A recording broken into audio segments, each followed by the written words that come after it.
Is there hope for post-traumatic growth? The Semper Fund, serving thousands of service members since 2004, knows from experience that this hope is real. I'm Karen Gunther, founder and executive director of the Semper Fund.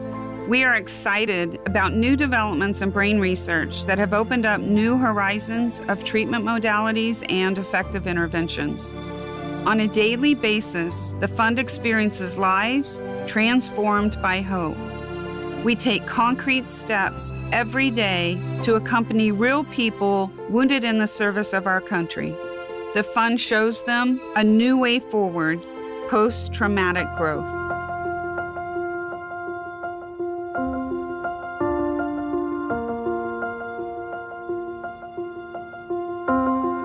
PTSD affects everyone who has been through trauma. Trauma is a universal phenomena. It doesn't matter whether it's kicking in doors or breaking doors down to save lives. Trauma is a significant experience that people have to deal with. Fortunately, first responders are well trained to deal with the kind of traumas that they encounter. I think our future is very bright regarding how we understand PTSD. I think we've made some tremendous strides with the natural progression of expanding our definitions of what trauma includes to now understand a lot more facets of the combat experience and the military experience. I think we've developed some military-specific protocols which are extraordinarily helpful for military therapists and doctors to be able to look at our patients with a specific plan that will work for that culture. And I think we know now more about the brain chemistry, the injuries that take place, the kinds of treatments that we know work, the kinds of alternative treatments that add depth to that growth, and including all facets. Post-traumatic growth is the expectation, or at least the ideal, or the hope that an individual will be able to recover, and not just recover back to their baseline state, but actually excel and develop a sense of belonging and meaning and worth that actually supersedes their baseline state. In other words, that they return from an ordeal with a sense of not sweating the small stuff, of knowing what's important, of feeling that it's going to be okay. You're in Maryland now. So what? Maryland? Do you know why you're here? Well, I remember a bomb going off and then putting me on a helicopter, but that's about it. They were like, you don't know, do you? And I said, well, what are you talking about? Do I know what? I was like, well, you stepped on an IED and you lost both your legs. And I can tell you, even I'm talking about it now, it's almost been 4 years to the day. And it's still a little difficult.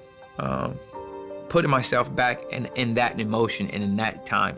I can remember at that moment, though, I couldn't hold back. I cried like a newborn baby. I was just in tears. It's very tough, man. There have been times when I, completely out of the blue, I threw up on the street as I was crossing the street because a helicopter flew over very low. And it was the right type of helicopter, it was the right pitch, it was the right sound. And I was on the phone thinking about something completely different, and I suddenly felt this urge to just vomit. And it just came out, and I realized what had happened. Coming back after this one, suddenly my anger outbursts were out of control. I would get mad at the kids for not putting the vacuum cleaner away right. Simple little things. And that wasn't the guy I was. That wasn't the father that I was. That wasn't the husband that I was. So it was scary for them as they're experiencing me blowing up, but also scary for me as I'm like, the hell is going on, and not being able to explain why. I was only in Afghanistan for a month, okay, a month. Some of my guys lasted 7 months. What I saw in a month was more than enough, you know, to scar me. Now you take these guys who've pushed the deployment 7 months. I think that their wounds are a lot more severe than mine. And I think that's the perception in a civilian's mindset is like, no, the guy in the wheelchair is more messed up. But it's not necessarily all that way. Now, because I'm an amputee, they always tell me stuff like, well, you know, I don't want to complain about my little injury compared to yours. But again, my personal hell can't be matched to somebody else's personal hell. What you feel at that moment is what you experience, and that's it. Each person has their own battle, and you got to treat it as such. It's your personal journey. I think we're getting better at understanding complete people and how complete people live through something horrible. Sometimes it affects them, and sometimes those symptoms interfere with their life. That's what we mean by PTSD. I feel PTSD is something that's kind of like that hidden thing until it's triggered. You never really know, which is why a lot of people over time may not feel like they have PTSD or anything that's, you know, wrong with them until something's triggered 10, 20 years down the road. Bam, there it is. And originally it was, you know, I'm gonna fix this on my own, that this isn't normal for me. Something misfired right there, but I'm back on track. This will never happen again. And then it would happen again. We all tend to isolate ourselves, very, very much so. I went through periods where you had to pry me out of my house like a tick because I had so much anxiety going outside and interacting with people. I was afraid I was going to hit somebody or I was going to choke somebody out because I just couldn't deal with people, and I have no idea why. But that's another way that PTSD can manifest itself. There's a certain point where you no longer can do this alone. You no longer can fight this battle by yourself. You have to talk to someone, and if you don't, it starts to eat at you because you can't understand it all. It's too much to take in. And having someone to talk to, hang out with, you know, chill with, engage with, anything is helpful. I always had someone to talk to, and that's what saved my life, having someone to talk to. It's really hard sometimes even to ask somebody for help, but once you do it, you will feel relief. Once you talk to someone, you feel that pain slowly going away. It took me 7 years to get that pain inside me, at least inside me, just to go away a little bit, to have a normal life. The first 6 to 9 months following transition out of the military are particularly difficult. In fact, that's a time that researchers have identified as an at-risk period. And it's largely because of the loss of connection and coherence and solidarity that an individual has with their unit and their command. And it's almost as if their identity has been transitioned away from them as well. You build a really common bond. You will never forget them for the rest of your life, especially the ones that you serve with in combat. And you get that connection where you feel very comfortable reaching out to those individuals. Even after you get back off deployment, you reach out to your buddies that serve with you because you know that they went through the same thing that you went through and they understand you. So that's how you build that team. One thing that I've learned is that I can call people, and it doesn't matter what time I call them, they'll answer. And what's really unique about that is social media has really connected that. I've posted on Facebook at 3 o'clock in the morning, or I've posted, man, I can't sleep, and within seconds I'll have somebody, I can't sleep either. And the next thing you know, we're on private messaging each other. Every veteran I've ever talked to who has it, we don't sleep. Sleep is a very precious and elusive quarry. You just don't sleep. You can't sleep. Your mind never shuts off. You're always alert and always thinking.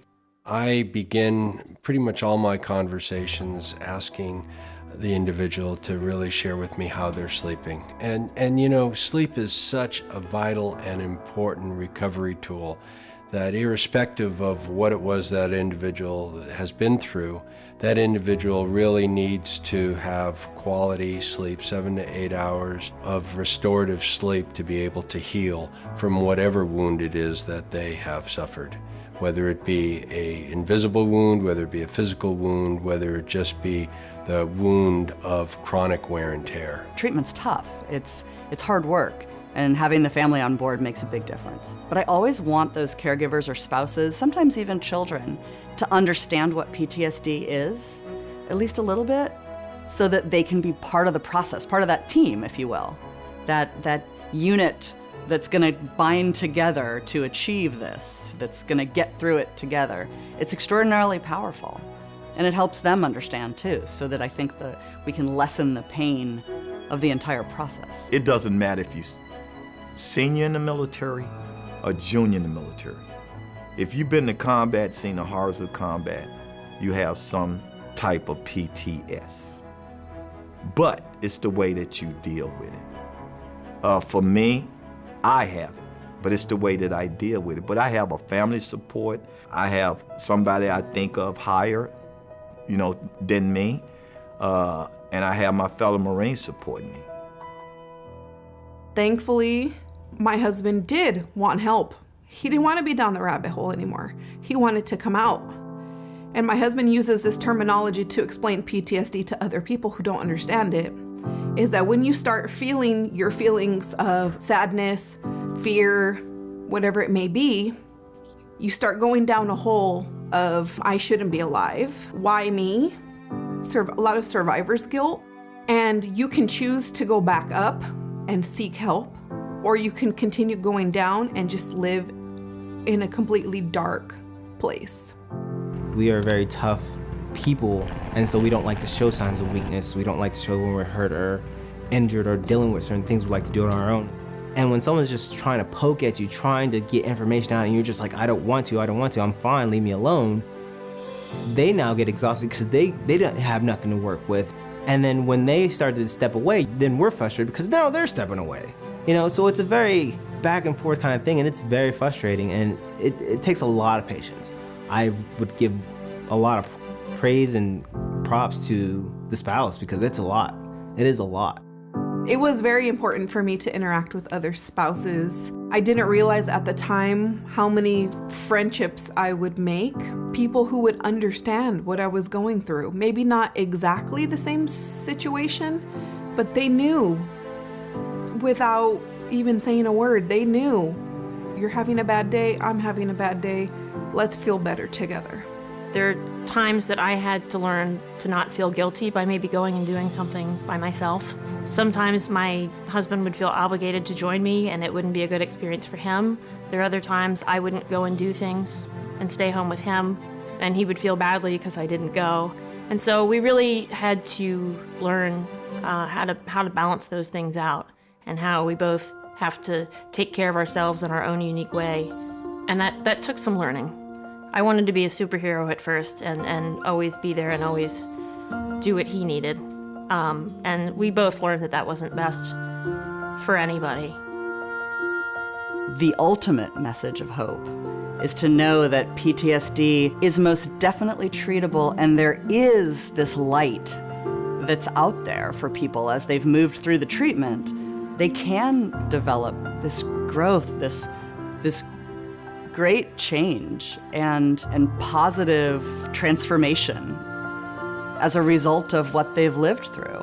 And I think knowing that's possible is so important for their caregivers and their family members who have sacrificed so much and have been through so much with them. It took me getting out and having experienced art therapy amongst other combat vets and other warriors, and slowly but surely hope picked back up through art. Creative expression is incredibly important in recovery. When the brain is challenged in creative ways, it actually develops new pathways, these so-called neuroplastic changes, and these changes really allow the brain to rewire and reheal. and anything that I can do as a therapist to introduce different creative ideas and techniques to an individual really help that therapeutic process. The quality of the work isn't really what's important. What's important is that that individual challenges their right brain. Well, it takes time. Time heals. The second that you think that you're in control is the second that it's all gonna go haywire. As long as that you know you're conscious of what you have to deal with, then it can be managed. For me, horses was my therapy.